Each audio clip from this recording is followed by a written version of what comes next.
At the end of last growing season, I walked out of this garden and left all the ends of the plants, all the weeds, all of everything, so tired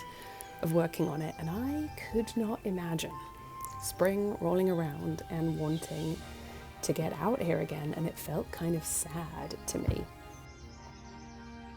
I didn't touch it all winter, and it was scraggly and brown and ugly, and somehow, as the light has come back and the days have got longer, I've slowly felt ready and excited to come back out here and fill pots with dirt and get seeds sprouting and see the joy of nature coming back to life. And in my exhaustion looking at the garden, I saw it all brown and ugly and not beautiful at all and messy, and the nest empty, but all how it was meant to be. And it made me really think about seasonal living and what seasonal living truly and more deeply might mean.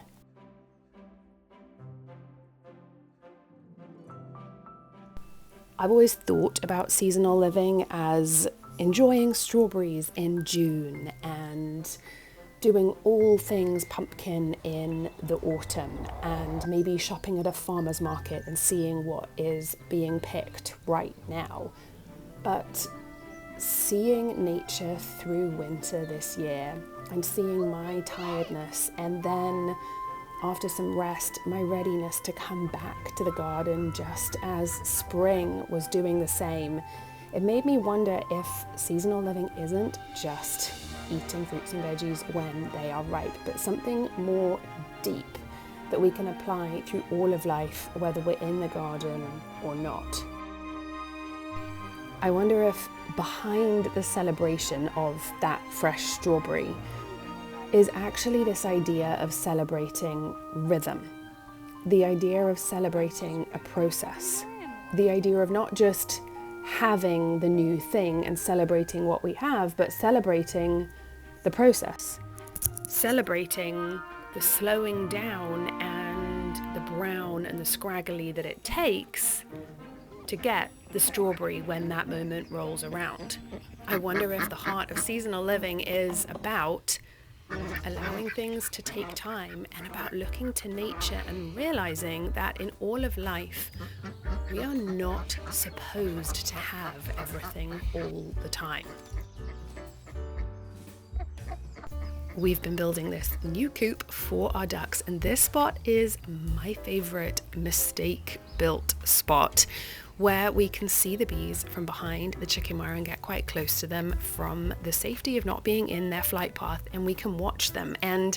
through the winter, the bees don't hibernate, but they come together and they buzz their wings in a ball inside their home. They kick out all the bees that they don't need. They conserve just what they do need, and they live off what they've worked hard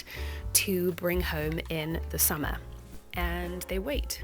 for the days to warm up, and it feels like this beautiful reminder that seasonal living isn't just celebrating the abundance when it's abundant, it's also celebrating the rest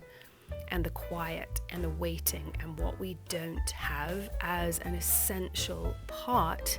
of being able to celebrate the return of the things that we love. The more I've reflected on it, alongside our journey of trying to step away from the fast-paced hustle of consumerism, I've thought about how the world tells us that our joy will come from having more of everything and having everything all the time, and that being without is not what we deserve, that we deserve everything all the time and cheaply and quick. And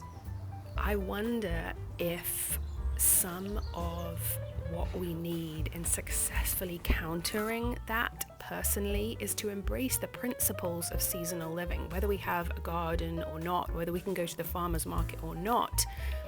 to realize that actually there is so much joy in the waiting. There is joy in the process of slowly seeking something out, of waiting for it, for having it in its time. not having everything all the time and constantly shopping and getting that dopamine hit of add to cart and a package arriving, that actually there is a different joy.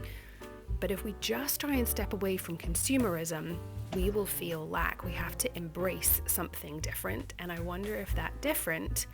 lies somewhere in the deeper values of seasonal living. I wonder if actually embracing the ebb and flow and the rhythm of having and not having and waiting is what seasonal living is about, and seeing it through the lens of consumerism will always tell us it's about when we get the strawberry and when we get the thing that we love. But actually, I think the more deeper, beautiful meaning of seasonal living is about rhythm and having, but also not having, and celebrating them both equally as part of a beautiful process that brings us true, deep joy.